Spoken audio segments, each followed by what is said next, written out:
Quinn, you've been making a ton of plays so far through 3 games. Is this pretty much what you thought you'd be in this defense this season, or have you even sort of exceeded your own expectations so far? Um, to me, there's still a ton to work on. I don't think I've played my best yet. Um, getting the 2 wins is huge. I mean, I'm not really a big stats guy. Win or lose, it doesn't really matter how many tackles I have or whatever. You can always do better. That's just kind of how I see it. There's still a ton to improve on. Sounds like what your position coach said last week. I think when we talked to him, he said Quintin Wirginis hasn't arrived just yet. What are those things that you need to do better and that you can improve on? It's just little details. And you get into the game, not trying to do too much, and just doing, trusting the rest of the defense and getting my job done.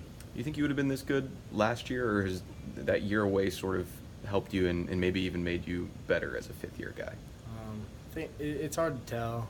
I've asked myself that question, but I can't say that the year last year was huge for me, and I've said before, just in growth physically and mentally and spiritually, in so many aspects of my life.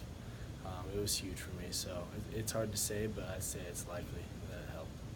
Would you say that 3 games into this season, are there still some ways that you're still getting back to full speed and just used to having missed a whole season? Yeah, I mean, I hope to get better each game. A little rusty the first game, and you get to the second game, and obviously this third game's a lot different. A lot different game plan, a lot different football, but definitely, I hope to definitely get better every week. Are what you're seeing from North Carolina pretty similar to the Penn State offense, and do you feel like there's some lessons that you guys learned week 2 that can kind of apply this week? Yeah, absolutely. They're a lot similar, a lot more similar than obviously Georgia Tech, but it's still, Penn State kind of runs a type of ACC offense that we're going to see. So UNC, they have their differences obviously, but a lot more similar, to Penn State and Albany. And getting into this ACC play, we're going to see a lot more offenses like this. No one in the country has more fumble recoveries so far than your defensive end, number 17. Is that a skill, recovering fumbles and getting to the ball the way Rashad does? Yeah, I mean, he's always in the right place at the right time, and if you're always around the ball, it's gonna be likely that you're gonna be falling on top of it when it comes loose. So he's always around the ball. Coach Narduzzi has kind of, he's been praising you all year, saying you're one of the best linebackers he's ever coached. He wasn't the guy that recruited you, so how have you two kind of come together over these years? Yeah, I mean, I was super excited whenever I heard that Narduzzi was coming in. I wasn't really paying attention too much to who was going to be coming in, who Pitt was looking at. We were making the change. I remember my dad telling me, Narduzzi's coming in. He was this defense coordinator for Michigan State and linebacker coach, big defensive guy, which is huge, especially coming from Chris, who's obviously an offensive guy. And I like to think that I took advantage of that opportunity, Narduzzi coming in, and having your head coach being a former linebacker coach is really every linebacker's dream. So I would say the offense's version of you so far through 3 games, a fifth-year guy who's off to a really good start, is Quadriolis. And how much have you guys just sort of sharpened each other by probably banging heads and hitting each other in practice for 5 years? Yeah, I mean, it's so important just to compete in practice, especially in camp. You're ones-on-ones every day and ones-on-twos. It's so important to compete, to make the next person better. And you can take that to now when we're not really going against our offense too much, but backups and starters, it's not concrete, it's not written in stone. So just competing, and that's something that me and Quadri did to make each other better.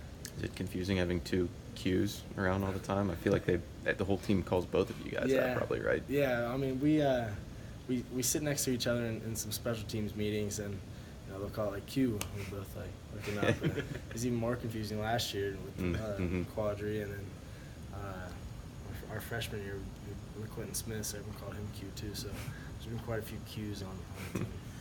Elias Reynolds got in a little bit against Georgia Tech. Pat was talking up Cam Bright. What are you seeing from those younger guys, and being able to take some steps forward? I've been really impressed with Elias. I mean, he's a tough dude. He loves to hit. He's my kind of football player, and he's smart. It's really nice to have him behind me, just because he's always having that pressure in practice, making me know I gotta get better every day. Like I said before, no position is set in stone. No position is concrete. So I have him behind me, pushing me every day to get better and to be able to talk to him about schemes and what we're seeing. And if he's on the sideline, he's telling me what I can't see on the field, and vice versa. So it's really nice having those guys under us. North Carolina's record against Pitt under this coaching staff, and even just since Pitt joined the ACC, really stands out. I assume you guys are aware of that as players. How much does that eat away at you in a game week leading up to playing them? It eats. I mean, it does. It definitely gets at me. Never beating a team since we've played them. This would be my 5th matchup against them, and this senior class's 5th matchup. I just remember 2 years ago we lost to them on that final drive. They had converted some 6 4th down conversions, and it was 17 play drive, something crazy like that. And I mean that was heartbreaking. And last year, it came down to the end too, and we're ready to get after them. I'll just say that. Do you embrace the change preparing for this week, where this time last week you were going through triple option reads, and what we saw today, you guys were lined up dealing with multiple receiver sets, reads, guys coming off the line. Do you like that change from week to week, and what's the challenge like getting ready for them?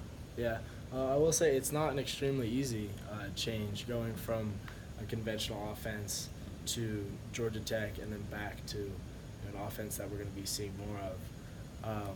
But I mean that's just football. Each week you're going to have different matchups. They're going to give you different things, and you're going to have to make different adjustments each week, throughout the week and even in the game. So that's just a part of it. For you personally, like the need that this week you're probably going to have to drop into coverage a lot more than what you did Right. last week. I mean, is that just something you have to get adjusted to during the week? Yeah, I mean Georgia Tech runs the ball something like 80-85% of the time. So you're kind of always on your toes. But there'll be a lot of different reads this week and different assignments. So definitely for me, the preparation's a lot different.